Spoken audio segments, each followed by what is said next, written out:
అందరికీ నమస్తే అండి. ఈ మధ్య కాలంలో ఎక్కువగా పరువు హత్యలు జరగటం మనం చూస్తున్నాం. పరువు హత్యలు జరగడానికి చాలా కారణాలు ఉంటాయి. వారి కడుపున పుట్టిన పిల్లల్ని వారే నిర్దాక్షిణ్యంగా కత్తులతో, గొడ్డలతో రక్తం పంచుకు పుట్టిన పిల్లల్ని వాళ్ళ రక్తం చూసేలా చంపేయటం అనేది చాలా దారుణం. ఇది చట్టరీత్యా నేరం కూడా. పరువు హత్యలు జరగడానికి ముందు ప్రతి తల్లిదండ్రులు కూడా ఎనాలిసిస్ చేసుకోవాలి.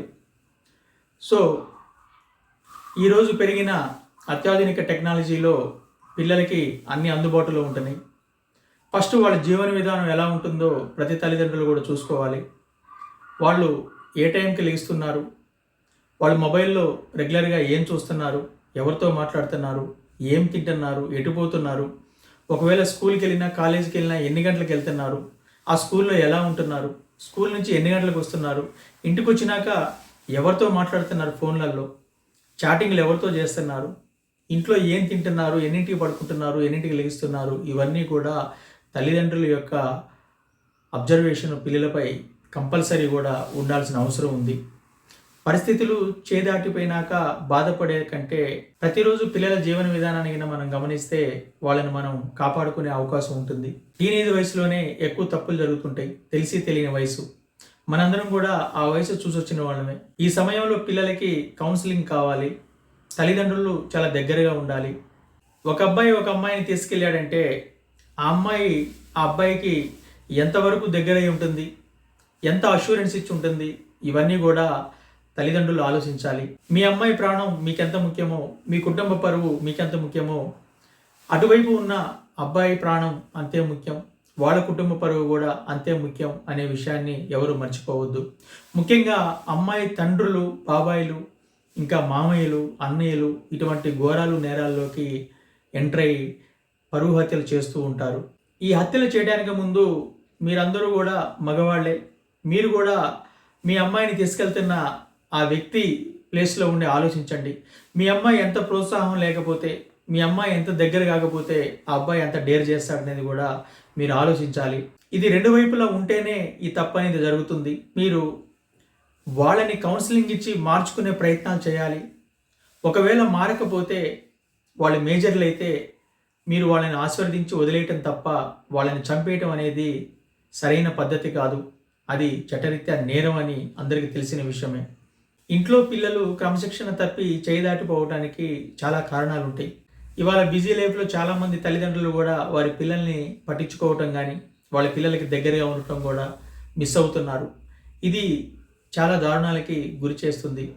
పిల్లల్ని ఎప్పుడూ కూడా మనం ప్రేమతో దగ్గరగా తీసుకుంటూ వాళ్ళకి తోడుగా ఉండి వాళ్ళ యొక్క ఎమోషన్స్ని, వాళ్ళ యొక్క సంతోషాలని, వాళ్ళ యొక్క సక్సెస్ని, వాళ్ళ యొక్క ఫెయిల్యూర్ని మనం దగ్గరగా ఉండి అన్నీ బ్యాలెన్స్ చేస్తూ తోడుగా ఉండాలి.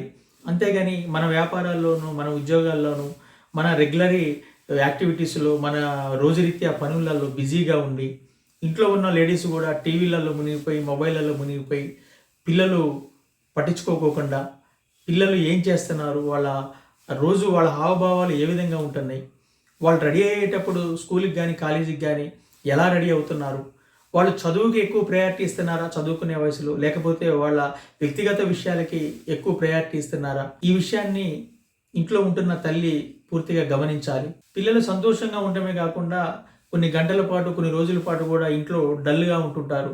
అప్పుడు తప్పకుండా కూడా ఏదో సంథింగ్ వాళ్ళ మనసులో ఉన్నదనే విషయాన్ని తల్లిదండ్రులు పసిగట్టాలి. తల్లిదండ్రులు వాళ్ళకి కౌన్సిలింగ్ ఇవ్వాలి. వాళ్ళ బాధ ఏమిటి, వాళ్ళలో ఉన్న సమస్య ఏంటి అనేది మీరు తెలుసుకునే ప్రయత్నం చేయాలి. అలాగే మీ పిల్లలు స్కూల్కి కానీ కాలేజీకి కానీ వెళ్ళేటప్పుడు వాళ్ళ యొక్క స్నేహితులు, అక్కడున్న వాతావరణం ఎలా ఉంటుంది, వాళ్ళు ఎవరితో తిరుగుతున్నారు, ఎటువంటి వ్యక్తులతో వాళ్ళు స్నేహం చేస్తున్నారు, వాళ్ళు కాలేజీలో డిసిప్లిన్ ఉంటున్నారా, స్కూల్లో డిసిప్లిన్ ఉంటున్నారా, వాళ్ళు రెగ్యులర్గా వెళ్తున్నారా లేదా, వాళ్ళు ఎలా చదువుతున్నారు క్లాస్ రూమ్లో, ఇవన్నీ కూడా తల్లిదండ్రుల యొక్క అబ్జర్వేషన్ ఉండాలి. ఇంట్లో ఉన్న ఇంటి యజమాని కంటే కూడా తల్లి పిల్లలకి దగ్గరగా ఉంటుంది. వారిని ప్రతిరోజు గమనించాల్సింది తల్లి. ఇంతకంటే ముందు ఫస్ట్ తల్లిదండ్రుల యొక్క జీవన విధానం కూడా బాగుండాలి. వాళ్ళు ఎటువంటి తప్పులు చేయకుండా, వాళ్ళు నిజాయితీగా చాలా సిస్టమేటిక్గా వాళ్ళ జీవన విధానాన్ని ముందుకు తీసుకుపోతుంటే చిన్నప్పటి నుంచి పిల్లలు వాళ్ళనే చూసి పెరుగుతుంటారు కాబట్టి తప్పకుండా వాళ్ళ జీవన విధానంలో కూడా మంచి ప్రవర్తనతో ముందుకు వెళ్ళడానికి అవకాశం ఉంటుంది. అదే తల్లిదండ్రులు తప్పులు చేస్తూ సమయానికి ఇంటికి రాకుండా ఇంకా ఏమైనా ఎఫ్ఐఆర్స్ పెట్టుకుంటూ పిల్లలకి తెలిసే విధంగా తప్పులు చేస్తూ ఉంటే ఆ ఇంట్లో ఉన్న పిల్లలు కూడా అదే మార్గంలో ప్రయాణించడానికి అవకాశం ఉంటుంది. సో తల్లిదండ్రుల జీవన విధానం ఫస్ట్ బాగుండాలి. ఆ తర్వాత పిల్లల్ని కూడా సెట్ చేయడానికి వాళ్ళకి సన్మార్గంలో జీవించే విధంగా వాళ్ళకి మీరు మంచి మాటలు చెప్పడానికి మీకు అవకాశం ఉంటుంది. ఒకవేళ ఎవరైనా ప్రేమించుకొని వెళ్ళిపోయినట్టుగా అయితే వాళ్ళు మేజర్లు అయితే వాళ్ళకి ఇష్టమైతే దయచేసి వాళ్ళని మీరు మెచ్యూరిటీగా ఆలోచిస్తూ వాళ్ళ కౌన్సిలింగ్ ఇచ్చి మార్చే విధానం చేయండి. వాళ్ళు మారిన పక్షంలో ఉంటే మాత్రం మీరు వాళ్ళని మనస్ఫూర్తిగా ఆశీర్వదించి వదిలేయాలి తప్ప వాళ్ళని చంపేయటం అనేది మంచి పద్ధతి కాదు. ఇది చట్టరీత్యా నేరం. ఎక్కువగా ఆడపిల్ల వైపు వారే ఈ యొక్క దారుణాలు చేస్తుంటారు.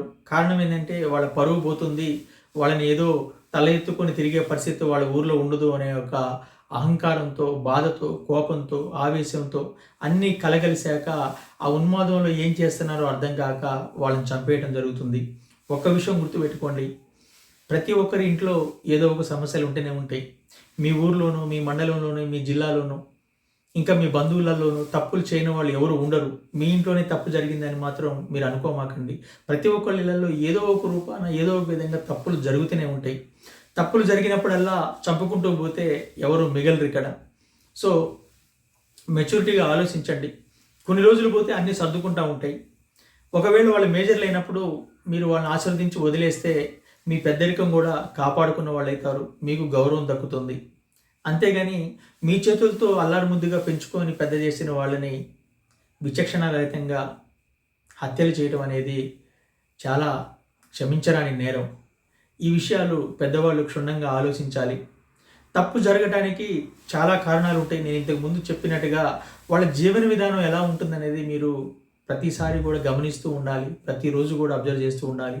ఒకవేళ పిల్లలు మీకు దూరంగా ఎక్కడైనా సిటీలో, హైదరాబాద్లో కానీ ఇంకా అదర్ స్టేట్స్లో ఎక్కడైనా చదువుకుంటూ ఉన్నా కానీ వాళ్ళతో దగ్గరగా ఉంటూ వాళ్ళకి అప్పుడప్పుడు వీడియో కాల్ చేస్తూ, ఫోన్ కాల్ చేస్తూ ఎలా ఉంటున్నారు ఏంటి అనేది వివరాలు తెలుసుకుంటూ ఉండాలి. వాళ్ళు ఖర్చులకి మించి ప్రతిరోజు వాళ్ళ రోజువారీ ఖర్చులకి మించి వాళ్ళకి మిమ్మల్ని పైసలు అడుగుతున్నారంటే మీరు వివరాలు తీసుకోండి. వాళ్ళ జల్సాల కోసం ఆ డబ్బులు ఖర్చు పెడుతున్నారా, లేకపోతే వాళ్ళకి నిజమైన అవసరాల కోసం ఆ పైసలు ఖర్చు పెడుతున్నారా అనే వివరణ మీరు తప్పకుండా పిల్లల దగ్గర నుంచి తీసుకొని వాళ్ళకి పైసలు ఇస్తుండాలి. అంతేగాని దూరంగా ఉంటున్నారనే ప్రేమతో కానీ వాళ్ళ మీద ఎక్కువగా ఉన్న మమకారంతో కానీ మీరు వాళ్ళు అడిగినంత పైసలు ఇస్తూ ఉంటే చేతి నిండా పైసలు ఉన్నా కానీ ఆ పైసల ద్వారాగా తప్పులు జరిగే అవకాశం కూడా ఉంటుంది. అవసరానికి మించిన సంపద, అవసరానికి మించిన డబ్బులు చేతిలో ఉన్నప్పుడు విలాసంగా గడపాలనే ఆలోచనలు ప్రతి మనిషికి వస్తూ ఉంటాయి. అందుకనే తల్లిదండ్రులు దూరంగా ఉండి చదివిస్తున్న పిల్లల్ని లేదా దూరంగా ఉండి ఉద్యోగాలు చేస్తున్న పిల్లలకి డబ్బులు పంపించే విషయంలో కానీ వాళ్ళ దగ్గర ఉన్న డబ్బులు వివరాల విషయంలో కానీ ఎప్పటికప్పుడు కూడా జాగ్రత్తలు వహించాలి. తప్పు జరగక ముందే అన్ని జాగ్రత్తలు తీసుకుంటూ ఎనాలిసిస్ చేయాలి. ఒకప్పుడు కాలం వేరు, ఇప్పుడు తరం మారింది. దయచేసి అర్థం చేసుకోండి. ఇప్పుడున్న అత్యాధునిక ఈ టెక్నాలజీలో, మొబైల్లో, సోషల్ మీడియాలో అనేక రకమైన బూతు వీడియోలతో స్ప్రెడ్ చేస్తున్నారు కొంతమంది వ్యక్తులు, అదే పనిగా కొన్ని ఛానల్ వారు. ఇవి యుక్త వయసులో ఉన్న పిల్లలు, ఆడపిల్లల్లో, మగపిల్లల్లో కూడా ఆ వీడియోలు చూడటం వల్ల కూడా వాళ్ళ యొక్క మైండ్ సెట్ మారి వాళ్ళ జీవిత ఆశయాల మీద కంటే కూడా వీటికి అట్రాక్ట్ అయ్యి ఈ విధంగా వాళ్ళు చెడుదారిలో ప్రయాణించడానికి చాలా ఈజీగా వాళ్ళు ఇంట్రెస్ట్ చూపుతున్నారు. ఇది కూడా మీరు గమనించాలి. తప్పులు జరుగుతున్నప్పుడు పిల్లల్ని దగ్గర తీసుకొని కౌన్సిలింగ్ ఇస్తూ వాళ్ళని మార్చుకునే ప్రయత్నం చేయాలి తప్ప వాళ్ళని ఇంకా గాయపరిచే విధంగా తల్లిదండ్రుల యొక్క ప్రవర్తన ఉండకూడదు. కొంతమంది సెన్సిటివ్ పిల్లలు ఉంటారు, సున్నితమైన మనస్తత్వంతో వాళ్ళు సూసైడ్ చేసుకునే అవకాశాలు కూడా ఉంటాయి. ఇటువంటి విషయాలు చాలా సున్నితంగా, చాలా జాగ్రత్తగా తల్లిదండ్రులు మెచ్యూరిటీగా ఆలోచిస్తూ ఆ పసి హృదయాల మనసులు గాయపరచకుండా వాళ్ళని మార్చుకునే విధంగా ఓపికగా చేయాల్సిన పనులు ఇవన్నీ. దయచేసి తల్లిదండ్రులు జాగ్రత్తలు తీసుకోండి. ఒకసారి వాళ్ళు 25 సంవత్సరాలు, 26 సంవత్సరాలు వచ్చినాయి అంటే కొంచెం మెచ్యూరిటీ లెవెల్ పెరుగుతుంది కాబట్టి ఏది తప్పు ఏది ఒప్పు అనేది వాళ్ళకి ఒక అవగాహన వస్తుంటుంది. అప్పటి వరకు అయితే పిల్లల్ని కాపాడుకోవాల్సిన పూర్తి బాధ్యత తల్లిదండ్రులకు మాత్రమే ఉంటుంది. ఈ విషయాన్ని ఎవరు కూడా మర్చిపోమాకండి. తప్పు జరగకముందే మన చేతుల్లో మన పిల్లలు ఉంటారు. తప్పు జరిగినాక మనం ఏమనుకున్నా ఏం చేసినా వెనక్కి రాదు. ఎవరో ఏదో అనుకుంటారని, ఏదో జరిగిపోతుందని మీరు నిర్ణయాలు తీసుకొని ఆవేశంలో నేరాలు చేయమాకండి. పిల్లలకి దగ్గరగా ఉండండి. పిల్లల్ని కాపాడుకోండి. తప్పులు చేస్తున్న పిల్లల్ని సరిదిద్దుకోవడానికి 100 ప్రయత్నాలు చేయండి. తప్పేమీ లేదు. ఎందుకంటే వాళ్ళు మీ కన్న బిడ్డలే కాబట్టి. సో మీరే వాళ్ళని దండిస్తే, మీరే వాళ్ళని శిక్షిస్తే వాళ్ళు ఇంకా ఎక్కడికి వెళ్తారు? వాళ్ళకి రక్షణ ఎక్కడ ఉంటుంది? సో ఇవన్నీ మీరు మనసులో పెట్టుకొని పిల్లలకి దగ్గరగా ఉంటూ పరువు హత్యలు జరగకుండా, ప్రేమ వివాహాలు జరుగుతూనే ఉన్నాయి, చూస్తూనే ఉన్నాం. ప్రేమ వివాహాలు చేసుకున్న వాళ్ళందరూ ఇబ్బందులు పడట్లేదు. అలాగని ప్రేమ వివాహాలు చేసుకున్న వాళ్ళందరూ సుఖపడట్లేదు. వాళ్ళు మేజర్లుగా మెచ్యూరిటీగా చేసుకున్న వివాహానికి మనం గౌరవించాల్సిందే. ఆ తర్వాత వాళ్ళ యొక్క అండర్స్టాండింగ్ని బట్టి వాళ్ళ జీవన విధానం ముందుకు పోతూ ఉంటుంది. మంచిగా అర్థం చేసుకొని ముందుకు పోయేవాళ్ళు, చక్కగా బతికేవాళ్ళు ఉన్నారు. సో ఆకర్షణతో పెళ్లి చేసుకొని ఒక 6 నెలలు 5 నెలల తర్వాత వాళ్ళ కోరికలు తీరగానే అమ్మాయిల్ని ఇబ్బంది పెడుతున్న అబ్బాయిల్ని చూస్తున్నాం. ఆ అబ్బాయిల్ని నిర్దాక్షిణ్యంగా వదిలేసి మళ్ళీ వాళ్ళ ఇంటికి వెళ్తున్న అమ్మాయిల్ని చూస్తున్నాం.